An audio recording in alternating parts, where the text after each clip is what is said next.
तो क्या सपना है डॉक्टर, डेंटिस्ट या फिर जानवरों का डॉक्टर बनने का? अगर जवाब हाँ है तो आज हम एक ऐसी गाइड पर बात करने वाले हैं जो बिल्कुल इसी सपने को साकार करने के लिए बनी है। इस किताब का नाम है यू कैन नेल इट और इसके लेखक हैं डॉक्टर डेविड आर ग्रॉस। तो चलिए देखते हैं कि आज के इस सफर में हम क्या क्या जानने वाले हैं। हम शुरुआत करेंगे एक छोटे से परिचय से, फिर बात करेंगे एडमिशन की रणनीतियों पर। उसके बाद देखेंगे कि चुनौतियों में सफलता कैसे पाई जाए, फिर समझेंगे स्वस्थ प्रतिस्पर्धा का मतलब और आखिर में किताब के सबसे जरूरी विचारों पर एक नजर डालेंगे। तो चलिए शुरू करते हैं और सबसे पहले ये समझते हैं कि भाई ये किताब आखिर इतनी खास क्यों है। देखिए, हर साल हजारों स्टूडेंट्स ये सपना देखते हैं, लेकिन सच तो ये है कि सपना देखने और उसे पूरा करने के बीच का रास्ता बहुत मुश्किल है। इतना कंपटीशन है, इतना प्रेशर है कि कई बार समझ ही नहीं आता कि कहाँ से शुरू करें। ये रास्ता सच में कंफ्यूजिंग हो सकता है। और ठीक यहीं पर एंट्री होती है डॉक्टर ग्रॉस के किताब यू कैन नेल इट की। ये कोई मोटी सी भारी भरकम किताब नहीं है, बल्कि एक छोटी सी लेकिन बहुत पावरफुल गाइड है। ये उन स्टूडेंट्स के लिए एक लाइफलाइन की तरह है जो इस मुश्किल दुनिया में अपना रास्ता बनाने की कोशिश कर रहे हैं। तो ठीक है, अब गोता लगाते हैं सबसे पहले और सबसे जरूरी पड़ाव में, एडमिशन की रणनीति। कहते हैं ना, सही शुरुआत का मतलब है आधी जंग जीत लेना। डॉक्टर ग्रॉस सबसे पहले एक बहुत ही बुनियादी लेकिन जरूरी सवाल पूछते हैं। क्या आप सच में जानते हैं कि आप किस चीज में कदम रख रहे हैं? क्योंकि देखिए, प्रोफेशनल स्कूल सिर्फ एक एकेडमिक कमिटमेंट नहीं है, ये एक पूरी लाइफस्टाइल है। अब एक मजबूत एप्लीकेशन के लिए क्या चाहिए, समझिए इसके 5 पिलर्स हैं। सबसे पहले बेहतरीन एकेडमिक्स, दूसरा स्टैंडर्डाइज टेस्ट में अच्छे स्कोर, तीसरा क्लिनिकल और वॉलंटियर का अनुभव, चौथा मजबूत रिकमेंडेशन लेटर्स और पांचवा एक दमदार पर्सनल स्टेटमेंट जो आपकी कहानी बयां करे। इनमें से कोई भी पिलर कमजोर नहीं होना चाहिए। तो यहां से सबसे बड़ा टेक अवे क्या है? वो ये कि इंतजार नहीं करना है। डॉक्टर ग्रॉस साफ कहते हैं कि तैयारी जितनी जल्दी हो सके शुरू कर देनी चाहिए, कॉलेज के पहले या दूसरे साल से ही। यही सफलता की असली कुंजी है। चलिए मान लेते हैं कि एडमिशन तो मिल गया, बहुत बहुत बधाई। पर असली लड़ाई तो अब शुरू होती है। तो सवाल यह है कि इन चुनौतियों के बीच सफल कैसे हुआ जाए। एडमिशन के बाद अक्सर ऐसा लगता है जैसे जानकारी की सुनामी आ गई हो।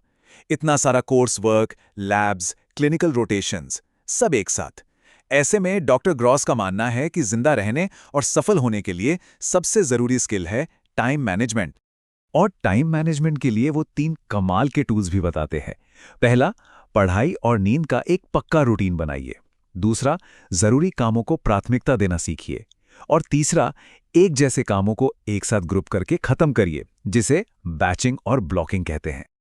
लेकिन एक मिनट, क्या सिर्फ घंटों तक मेहनत करने से बात बन जाएगी? ये किताब इसी मिथक को तोड़ती है।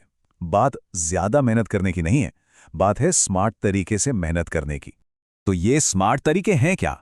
यहां कुछ वैज्ञानिक रूप से सिद्ध तकनीकें हैं, जैसे कि एक्टिव रिकॉल, जिसमें आप खुद से सवाल पूछते हैं, या फिर स्पेस्ड रेपिटेशन, जिसमें आप एक ही बार में सब कुछ रटने के बजाय रुक रुक कर दोहराते हैं। इंटेलीविंग भी है।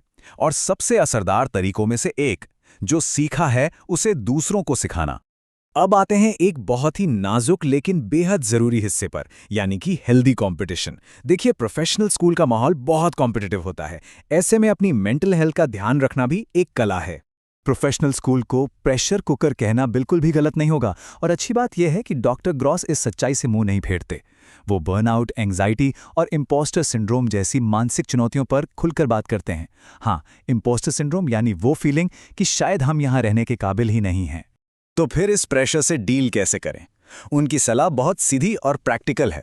पहली बात, ये समझिए कि संघर्ष करना नॉर्मल है, सब करते हैं। दूसरी, मदद मांगने में कभी मत हिचकिचाइए, दोस्तों से, मेंटर से या काउंसलर से। और तीसरी और सबसे जरूरी बात, अपने आप पर थोड़ा रहम कीजिए। और यहीं पर सोच में एक बहुत बड़ा बदलाव लाने की जरूरत है। डॉक्टर ग्रॉस याद दिलाते हैं कि ये सिर्फ एक नौकरी की ट्रेनिंग नहीं है, आप एक पूरे पेशे में, एक प्रोफेशन में कदम रख रहे हैं।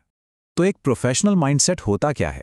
असल में ये 3 चीजें इसकी नींव हैं: एकेडमिक ईमानदारी, मरीजों और अपने साथियों के लिए सम्मान और सहानुभूति, और हमेशा सीखते रहने और आगे बढ़ते रहने की इच्छा।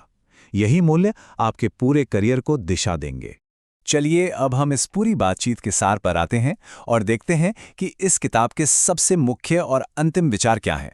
सवाल ये है कि ऐसी तो और भी किताबें होंगी, तो इसमें ऐसा क्या अलग है? कुछ बातें इसे बहुत यूनिक बनाती हैं। एक तो ये छोटी होने के बावजूद बहुत गहरी है। ये कोई किताबी ज्ञान नहीं देती, बल्कि रियल टॉक करती है। इसकी सलाह हर फील्ड के लिए काम की है। और सबसे अच्छी बात, इसे पढ़कर ऐसा लगता है जैसे कोई अनुभवी मेंटर सच में आपका हाथ पकड़कर रास्ता दिखा रहा हो। तो आखिर में हम कह सकते हैं कि यू कैन नेल इट सिर्फ एक गाइड बुक से कहीं ज्यादा है। ये एक पूरा माइंडसेट है। ये सिखाती है कि कैसे स्ट्रैटेजी के साथ सोचा जाए, कैसे स्मार्ट तरीके से पढ़ाई की जाए और कैसे अपनी जिंदगी के इन मुश्किल सालों में एक संतुलन बनाकर जिया जाए। और इस किताब का पूरा निचोड़ बस इस एक लाइन में है। अगर कोई भी चिकित्सा, दंत चिकित्सा या पशु चिकित्सा में अपने करियर को लेकर वाकई में सीरियस है, तो ये किताब उसके लिए ऑप्शनल नहीं है, ये आवश्यक है, यानी कि जरूरी है।